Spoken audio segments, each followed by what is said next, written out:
Glorious football fans. This is Shot George. Another edition of the Uncensored Arsenal. And today we're going to be discussing if Arteta is really in trouble. And honestly, I thought that maybe it was a subject that was premature, George. But actually, it's all over the internet, all over Arsenal YouTube. You go there, Arteta is being questioned. But most of all, George, we saw on Sunday images of Arteta's car being mobbed outside the stadium. And then we also saw that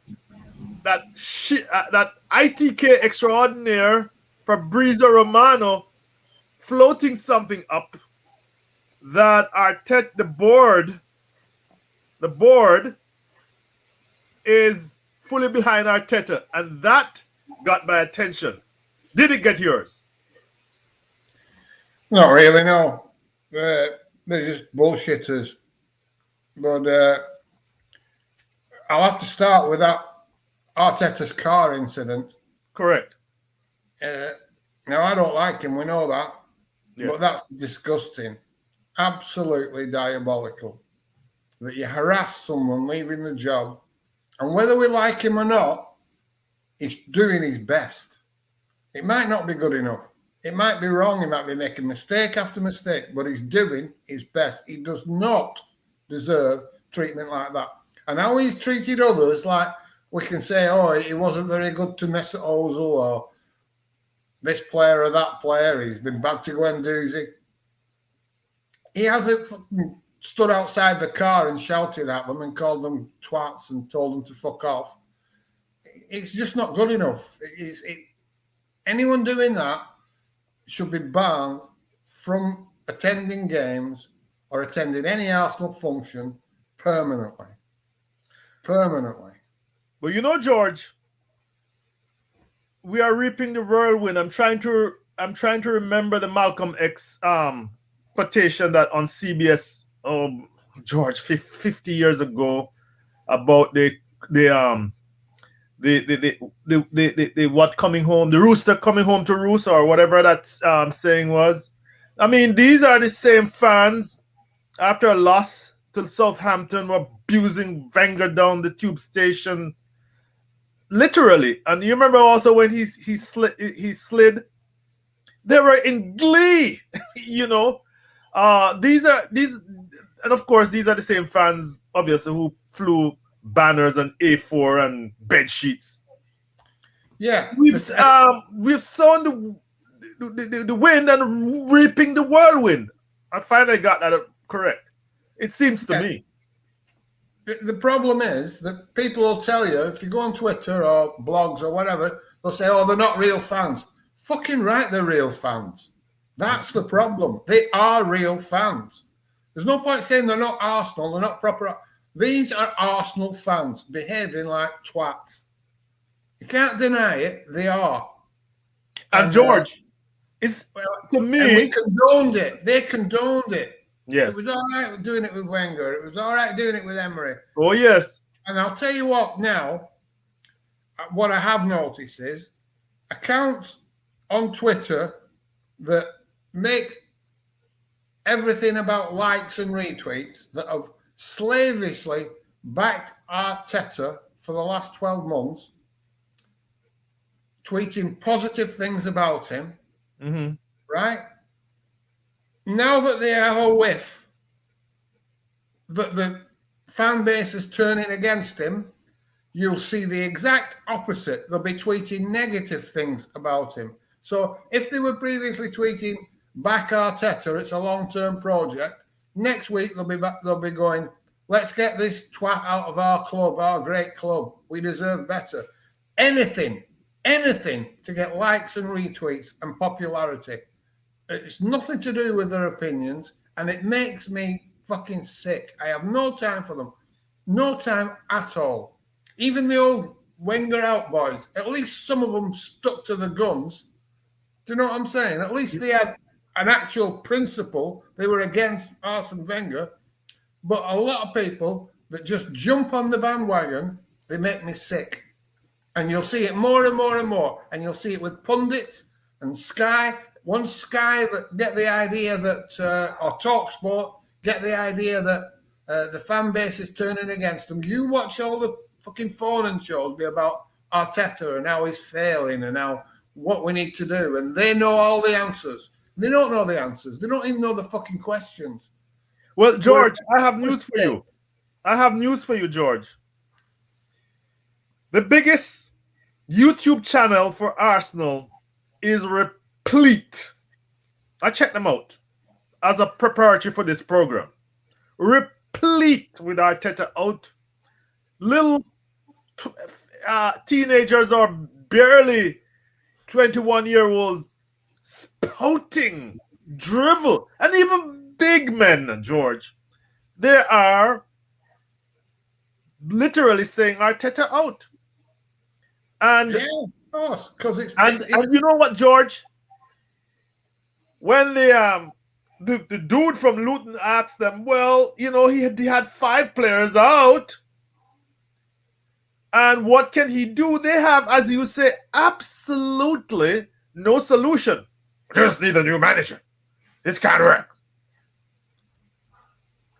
And you and I have spoken about this. You and I have said that they have embarked on a course which you, the fan, support. You dismantled an entire team. Now you have a bunch of 21-year-olds, 23-year-olds together with Auba and Lacazette, who we are probably moving along. What do you expect? This is a rebuilding team. This is a mid-table team. What do you expect? That is the problem, don't you think? Of course it is. It's a complete lack of understanding. You can't go down this road, back someone going down this road, then all of a sudden when you realise you were as wrong as he's been, or the club has been, all of a sudden hold your hands up and change direction and want to go back to the beginning of the road. Well, you can't go back. Right. That road ripped up behind you. We can only go forward. And nobody has a solution. It's like, if you ask me, what do I want to happen? You know, it's a simple question, isn't it? What would I like to see happen? First thing I'd like to see happen is Arteta, get it right, start playing attractive football, integrating the young talent that we have, and winning enough games to get us at least where we finished last season and the season before, in the top 8, with the prospect of 2 years down the line getting back into the top 6 and miracle of miracles, maybe even the top 4. That's Correct. what I want. That's the first thing I want. The first thing I want isn't to see him crucified. Right? Do I think it would be better if he went and a better manager came in? And I'm not even sure about that, because we've backed him with these players and clearly a medium-term project. Now, I have my doubts about him, but I might have my doubts about someone else as well. At least you're all in. You've got to just see what the flop brings. Do you know what I mean? Yes. If you go, George, it's I very think difficult, but nobody has an answer. And the answer is definitely not to start abusing the players and the manager. Oh, well, Personal criticism is fine. You can't get away from being critical. You can't look at the results and say, oh, it's okay. 2 games in, no points, and we played crap. All right, that's a worry. But you can't abuse, you can't stop the manager in the street. You can't go on social media and tell players to fuck off and get out of our club. Oh, yeah. I'm reading today, I couldn't believe it. A tweet from somebody who's consistently backs Arteta, and it's been positive. All of a sudden, they're going, we need someone who, we need an owner that at least doesn't call it soccer. Like, yeah. Absolutely, just fuck off. You know, George, that's your favorite money. They've invested the money. It's clearly a project. They're going down a road that everybody wanted a few months ago. Everybody was saying, buy young talent, like Liverpool did. Invest in young talent. It'll come to. That's what almost, well, 90% of people were saying. You got the 10% that were wanting us to buy Mbappe and fucking Cristiano Ronaldo and all like that. They're just idiots. You know, you can absolutely discount them because of footwits of the highest order. But the people who are asking for young talent, for investment in young talent, they've done it. That's exactly what we've got. Ben White, Tavares, Lokongo. Sandy Lokongo, and there's another one. Even Ramsdale. That's Yes. 4 young players that could mature into top class players. That's what we wanted. That's what everybody was asking for. Cronkies have done it, and now they can fuck off because what? Because they've not bought Mbappe, Haaland. It's just a fucking joke. Well, you know, George, I personally, I never agreed with that. That we had to can all our, good veterans, because George, and takes us back to Arteta. The whole point of football is winning games, right? And the problem here at Arsenal, we're not used to losing games. And my first blog slash in my blog, I usually post our live stream or our podcast. But within that blog, I indicated that Arteta is worse than Emery, and that Brentford was a further indication. And perhaps I was motivated by the disappointment of losing to Brentford. But George, you can't get away from it. Yeah, no. Look, Arteta, let me finish here, George. Arteta's gone 60 games to 20 losses. The number of goals he scored is less than 1.5. I didn't have a chance before to do the averages. Our fans are not used to it. Do you see what I'm saying, George? They're not used to rebuilding. They criticize Wenger, but they're not used to coming anything less than 4th. Your thoughts on this? Well, of course, that's true. It's obvious. But look at the other side of the coin. Yes. Unai Emery had Arsenal's team at the beginning to work with. Right. Mikel Arteta had Unai Emery's team to work with. Right.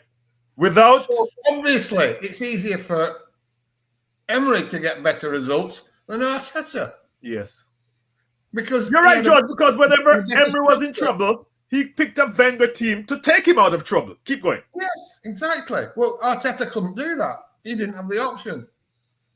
So it's easy to say, statistically, Arteta's worse than Unai Emery. No denying it. It's true. No shit, Sherlock. But look at why. Why is it worse? It's worse because he had a worse team to start with. Well, George, but I want to take this back to the subject. The topic. Is Arteta really in trouble? And the reason why I'm going to say this to you, is that the reason why I'm posing this again is because, like I said, football is all about winning games as far as our fans are concerned. I don't think our fans can stomach losing big to City this weekend. If he loses 2-0, they'll be okay. But I don't think they can stomach losing 4-0 or 5-0. I'm just putting this out to you. I don't think we can afford to lose. Arteta can lose to Norwich, nor can he afford to lose to Burnley. But the problem is that Norwich and Burnley, as we said over the weekend, think they can get points, can get 3 points, not 1, 3 points of Arsenal. Isn't this what is the problem for Arteta? Absolutely. It's a problem. But we have to remember that it doesn't really matter what the fans can stomach. It's what can Kroenke stomach. He'll make the decision. I'm coming And there. much as people like to say, oh, the fans are the club. No, they're not. Stan Kroenke's the club at the moment.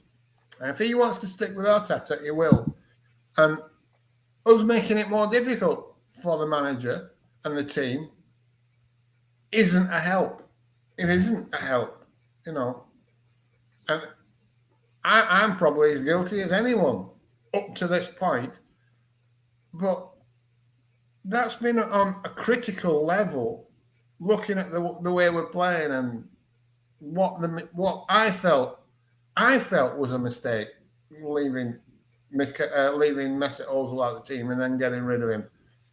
But if the Cronkies don't think it was a mistake, if they know something I don't, if they've decided something I don't, we've just got to get on with it.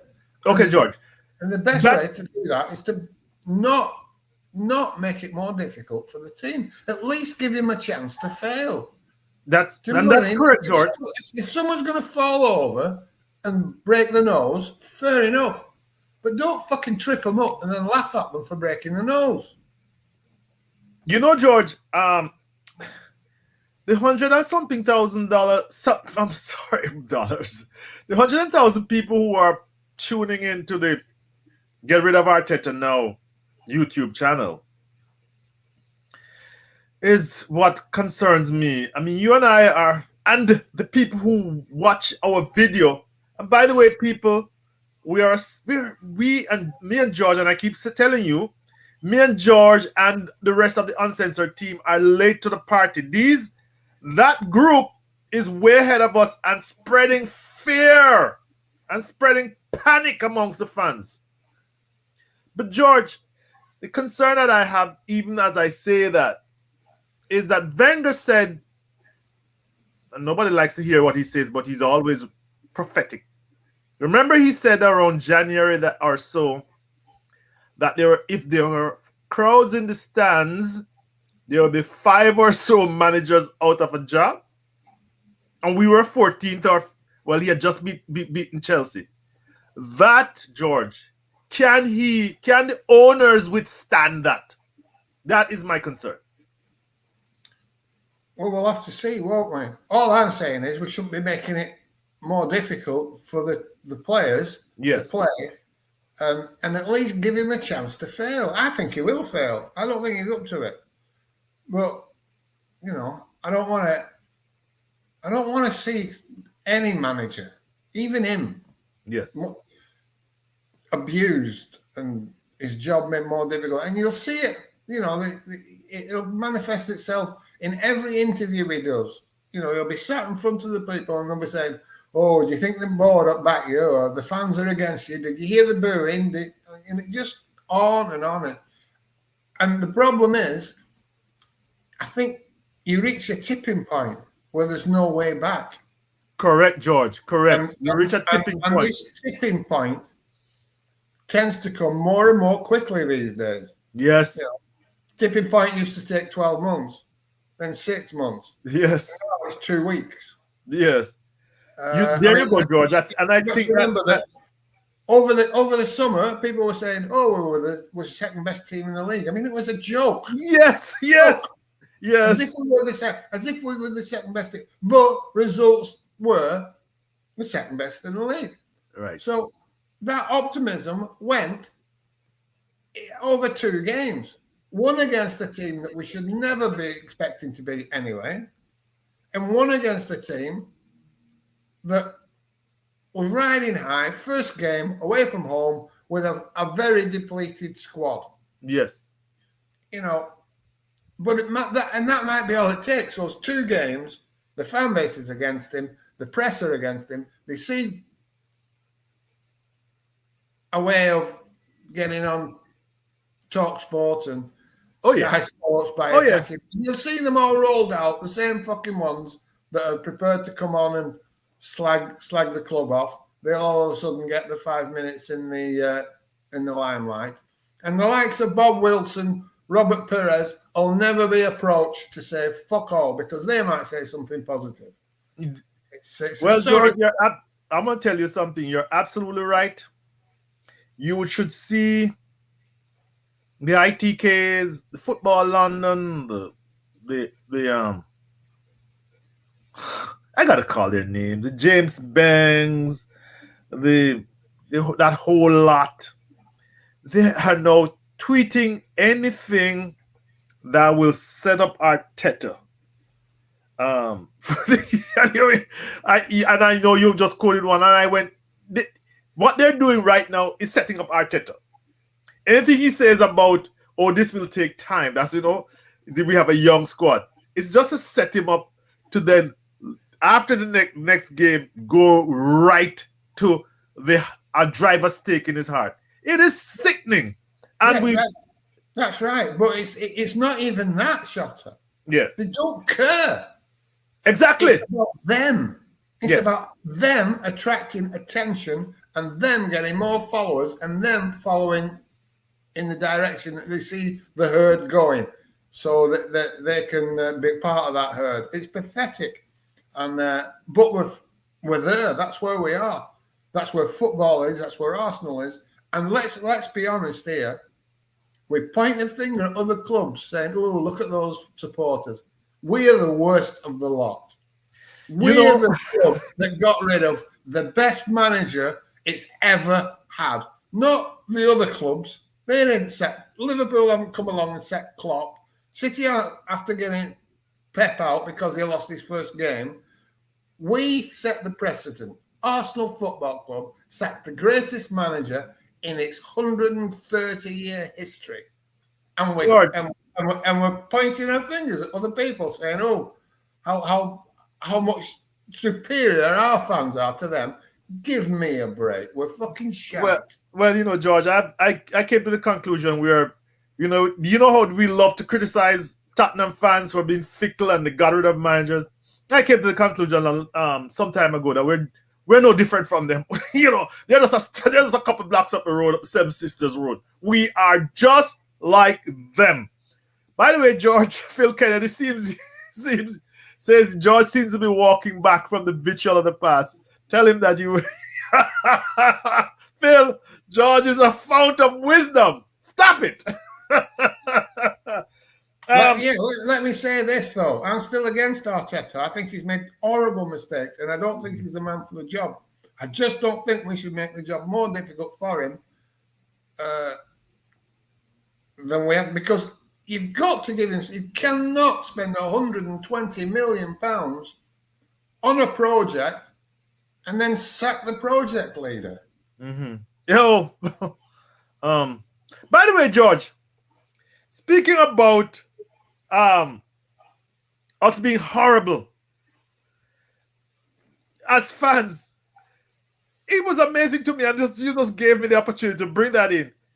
It's amazing to me that the old geezer turned up at Liverpool yesterday, and you should see Klopp's pearly whites, the pleasure on his face. Granted, Wenger was doing some official duties, but the delight in the man's face in those pictures was plain to see. It was not a phony smile. Then the deference that Van Dijk, and I think it was, who's the other dude that he gave a trophy from? Was that the boy Thiago? The picture, it looked to me like Thiago Alcantara, and even the fellow that used to play for us, yes, coming over to meet him and greet him, and them so pleased to have him watch over the training session. And I was like, I had to tweet. But he's not, and you're the man who really love to point this out. He hasn't put his nose at the Emirates, which he built from scratch, neither Colony, which he also built from the ground up. And it tells you, I contrasted that, with our fan base. And, and you're right. We are, too many of us, not all of us, but too many of us are, I don't know, we're dim-witted or something. Perhaps you want to comment on that? Oh, the I know you dinners. said you did a tweet about somebody being somebody said Sagna is the worst right back we ever had. And Jesus Christ, I nearly died myself. But George, comment on that. Yeah, well, again, if I went through the comments on one of the posts that Liverpool had made, Yes. and the Liverpool fans are saying, what a legend coming to the club. A few of them were trying to be funny, saying, "Oh, like Arsene a fan with Jurgen with Klopp." But generally, the Liverpool fans were very respectful.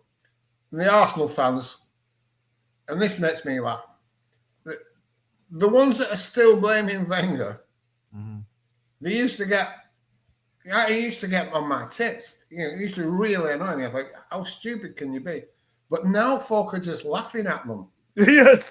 When they double down on the vitriol against Arsene Wenger and blaming him, it's just giggles now. I mean, they're so stupid, it's now giggles parody. It really doesn't bother me now. You see people, it was Wenger's fault. He's responsible for this. He started it and all this. And they just get laughed at. And I just laugh at them now because but they've always been a joke. They've always been a joke. It's just that more of us understand now how much of a joke these clowns are. But there was enough people went along with it to get him out. Right. And we have the same 110 or 120,000 sometimes dimwits following these very same people. And it's, and that is amazing to me. That tells you how smart we are. Guys, that is why I set up this channel with George. Because these guys quickly, do you know what they do, George? And fans, what they do is they quickly forget that these were the people who led us down this garden path. And please remember, I mean, we're small. We're trying to make an impression here. But these guys have told you, Wenger, anybody but Wenger could make the side challenge. Now they're saying, well, if you can make top 6, that would be an improvement. Our good friend H. Layman's was making that point. This suddenly changed the narrative. So maybe you want to say something before we wrap up. Go ahead. Basically, what you're saying is we set this channel up so as we can be smarter than everybody else. No, well, George, not at all. If you leave a vacuum open out there, George, all the idiots just come all the way, fill it up. That's the point I'm making. I know what you're saying. Yeah, of course you do. I just want it to be put out there that I'm smarter than everybody else. No. No. You might not think you are, but I think I am, genuinely. Yeah, of course you are.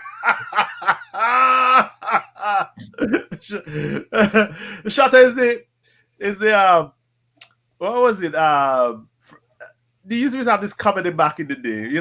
Well, every comedy duo, there's a doppelganger, an idiot, and I'm the idiot in the duo. Anyway, George. You're my early wise. George, guys, so let's answer the question. Yes. How much trouble is Arteta in? Yes, let's come down on this finally. George, you say something. I'm going to tell my view. I'm going to give you this time I'm going to not hedge. What is your view? Out of a score of 1 to 10, 10 in cosmetically dramatic, catastrophic trouble, 1 being 0 trouble. Where are you on that scale? For me, personally, is 5.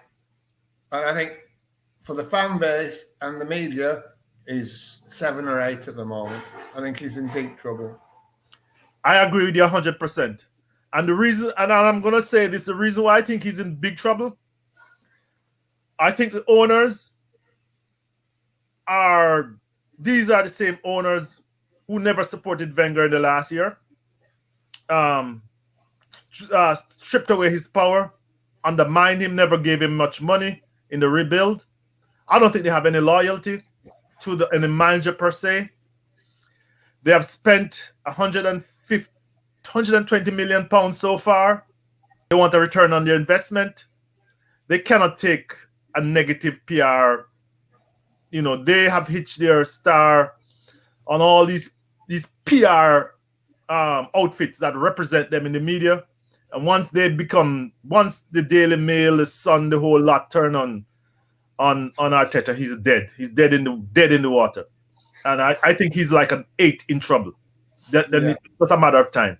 And finally, George, if we go to City, God forbid, I don't want to see that happen. But if he takes a 6-0 up there, which I'm not sure that will happen. I think Arteta is smarter than that. But most of all, George, if he loses to Norwich and Burnley, he's a goner. You have to think that there is a point where it's just unsustainable anymore. Yes. And I'm not really happy about how quickly that point's come from where we were, from the same absolute idiots backing him 100% sheepishly, now turning on him after 2 games. You know, one day Ramos territory, George. You know, pick a fucking side, will you? You know, pick a fucking side. We're going to remain observers of this, guys. Click, like, and subscribe to our channel. And try to be as sensible and as rational as possible. It's very hard. We are fans, and you know that emotion sometimes takes full advantage of our brain. But this is what George and I are trying to do. Also on Friday morning, George, I know you can't. You won't be there personally, but the rest, can assure the listeners and viewers, the members of the other members of the Uncensored team will make up for your wisdom in our weekly Arsenal preview of the City game. Thanks all for listening. And if you couldn't wake up early in my time zone to watch this live, you can always check in on YouTube. Thank you, George. It's been good. All right. See you all. Have a good day. Bye.